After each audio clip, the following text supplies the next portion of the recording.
know, superheroes have been around for 75 years.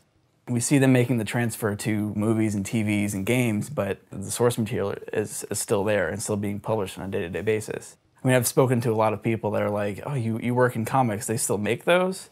And that's, as a, you know, as a geek, that's like, you're like, oh, how could you possibly not know that? You know what I mean? Like, it's just something that you take for granted, I guess.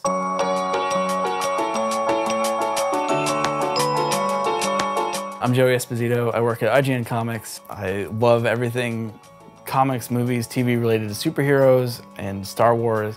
Been collecting toys for as long as I can remember. Collecting lots of things for as long as I can remember. Basically, you know, got into comics as a kid. My parents had read comics as children themselves. And so when I started getting old enough to read and be interested in reading and things, sort of just dove in head first. I started collecting because I loved Superman the movie, and Christopher Reeve, the Richard Donner movie. I started seeing other characters, you know, Batman, of course, and Green Lantern, and then moved over to Marvel and found Spider-Man, Captain America, and all those guys. And so they're seeing them on the store shelves and having to have them just to play with and just, you know, do the crossover thing, because Marvel and DC would never meet up, but with toys you can do that. And as a kid, that's really exciting. So it's sort of that excitement, too, of like, when we go to the store, I don't know what I'm going to find. Before comics, Star Wars was my first love. I remember my dad watching one of them on TV and just seeing that, I was just instantly like hooked. And I was like, oh man, I need everything possible at Star Wars. Now I have a giant Darth Maul on my desk. So it's like, it's slowly progressed in my Star Wars collecting from the smallest of toys to the biggest of ones. I think collecting in general is just, obviously you love a character. I mean, it could be something as simple as just a visual design. Like, people love Wolverine because he looks like a badass.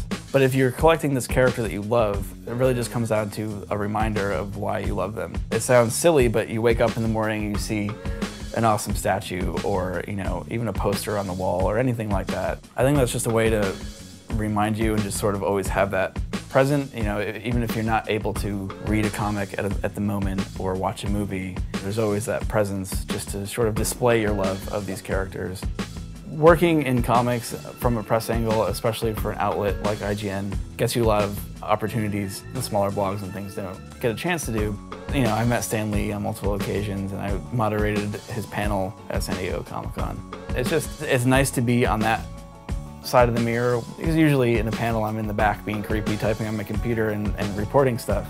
But being up there and seeing like these fans being really passionate and so excited to meet people like Stan Lee or any creators or whoever, just seeing that passion come onto the stage is really rewarding. And you see people that just love the things that you love, and it sort of like rejuvenates you, reminds you why you're doing what you're doing in the first place.